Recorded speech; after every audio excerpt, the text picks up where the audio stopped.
بسم اللہ الرحمن الرحیم۔ السلام علیکم viewers, welcome to my YouTube channel. آج کی اس ویڈیو میں آپ کو بتاؤں گا کہ قوم سمود پر اللہ تعالیٰ کا عذاب کن وجوہات کی بنا پر آیا۔ قوم عاد کی طرح ایک اور انتہائی نافرمان قوم بھی تھی جسے قوم سمود کہا جاتا ہے۔ سمود حضرت نوح علیہ السلام کے بیٹے سام کے پر پوتے کا نام تھا۔ یہ قوم اسی سمود کی اولاد تھے۔ قوم عاد کی طرح یہ لوگ بھی انتہائی خوشحال تھے، اسی طرح نہایت طاقتور اور طویل العمر تھے۔ فن تعمیر اور سنگ تراشی کے انتہائی ماہر تھے۔ ان لوگوں نے پہاڑوں کو کاٹ کاٹ کر جو عالیشان محلات تعمیر کیے تھے، ان کے آثار اس علاقے میں اب تک موجود ہیں۔ قوم سمود بہت پرتکلف اور خوشحال زندگی گزار رہی تھی، مگر خرابی اس میں یہ تھی کہ اس نے بھی قوم عاد کی طرح خالق حقیقی کو یکسر بھلا دیا تھا۔ یہ لوگ بھی پتھروں کے تراشیدہ بتوں کی پوجا کیا کرتے تھے۔ پوری قوم میں ایک بھی فرد ایسا نہ تھا جو ان کو اس گمراہی کے راستے سے باز رکھتا۔ ان کے سب سے بڑے بت کا نام اسرا تھا۔ پوری قوم نہایت جوش و خروش اور عقیدت و احترام سے اس کی پرستش کرتی تھی۔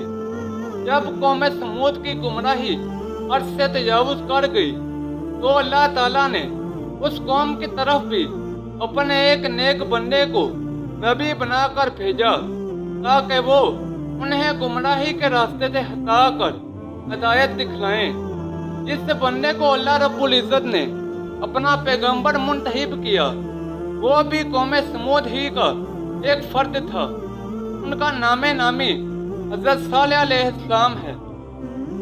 ان کا زمانہ نبوت آج سے تقریباً 4000 سال قبل گزرا ہے۔ حضرت صالح علیہ السلام پر جیسے ہی اپنی قوم کی اصلاح کی ذمہ داری ڈالی گئی، انہوں نے فوراً اپنے مشن کا آغاز کر دیا۔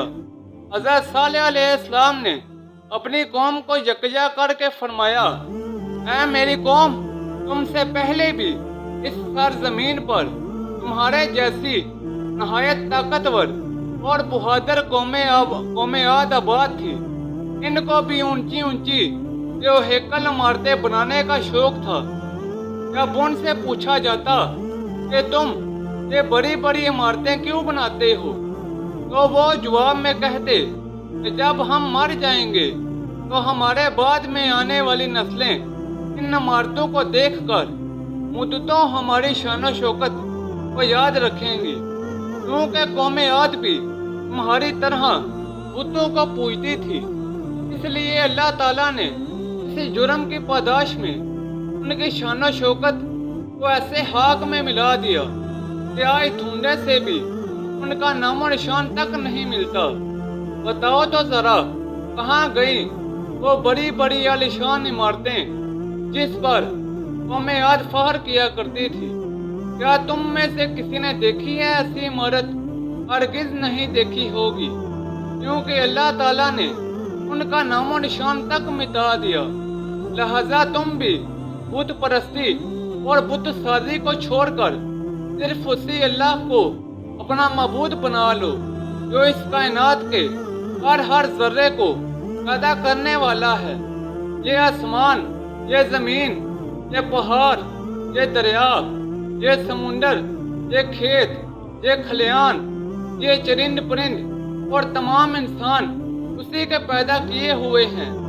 مرنے کے بعد سب کو اسی کی طرف لوٹ کے جانا ہے۔ اے لوگوں، یاد رکھو، اس دنیا میں تم جو کچھ بھی کر رہے ہو، مرنے کے بعد اللہ تعالیٰ کے سامنے تمہیں اس کا حساب دینا ہوگا۔ اللہ تعالیٰ نے ایمان والوں کے لیے جنت اور گمراہوں کے لیے ایک جہنم تیار کر رکھی ہے جس میں ان کو عذاب دیا جائے گا۔ اے میری قوم، مجھے اللہ تعالیٰ نے اپنا پیغمبر بنا کر تمہارے پاس بھیجا ہے تاکہ میں تمہیں اس کا پیغام پہنچاؤں۔ اے لوگو، بے شک میں نے اپنے پروردگار کا پیغام تم تک پہنچا دیا۔ اب مہربانی کر کے تم لوگ اس وحدہ لا شریک پر ایمان لے آؤ، ورنہ اللہ تعالیٰ کی پکڑ بہت سخت ہے۔ حضرت صالح علیہ السلام کی یہ تقریر سن کر کچھ لوگوں نے ہنسنا شروع کر دیا کہ لیجئے جناب، یہ مرنے کے بعد کسی نئی زندگی کی خوشخبری دے رہے ہیں، یعنی مرنے کے بعد ہمیں جزا و سزا کے طور پر جنت و جہنم دی جائے گی۔ کسی نے کہا ان پر تو جادو ہو گیا ہے، اس لیے یہ ایسی بہکی باتیں کر رہا ہے۔ کسی نے کہا اس کا دماغی توازن خراب ہو گیا ہے، تبھی تو آج یہ عجیب و غریب قسم کی باتیں کر رہا ہے، ورنہ آج سے پہلے تو کبھی اس نے ایسی بات نہیں کی۔ کسی نے کہا یہ شخص تو ہماری ہی طرح کھاتا پیتا ہے اور ہماری ہی طرح بازاروں میں چلتا پھرتا ہے، پھر کیسے یہ خدا کا پیغمبر ہو سکتا ہے؟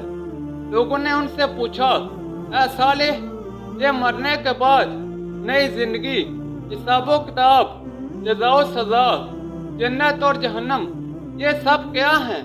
آج سے پہلے تو ہم نے ایسی باتیں نہیں سنی، یہ تم کس چکر میں پڑ گئے ہو؟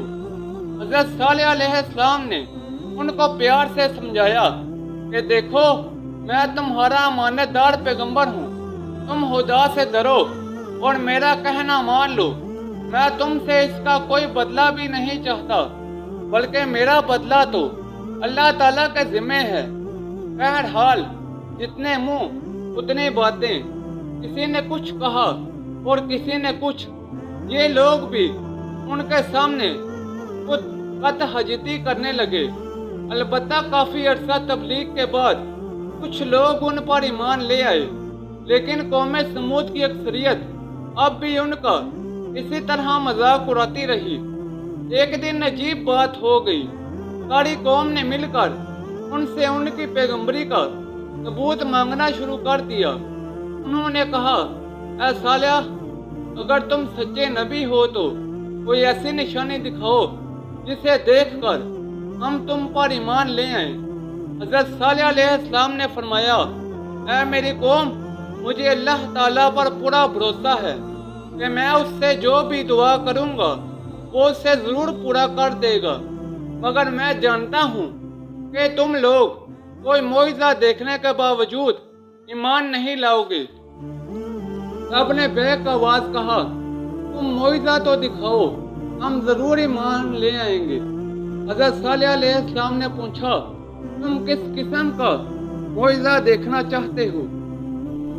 قوم سمود کے سرداروں نے کچھ دیر سوچنے اور مشورہ کرنے کے بعد کہا کیا صالح، تو ہمیں اس سامنے والے پہاڑ سے ایک ایسی اونٹنی نکال کر دکھا دے جو عام اونٹنیوں جیسی نہ ہو، بلکہ اتنی بڑی ہو، اتنے موتی ہو، ایسا ایسا اس کا رنگ ہو، اور وہ آتے ہی ایک بچے کو بھی جنم دے۔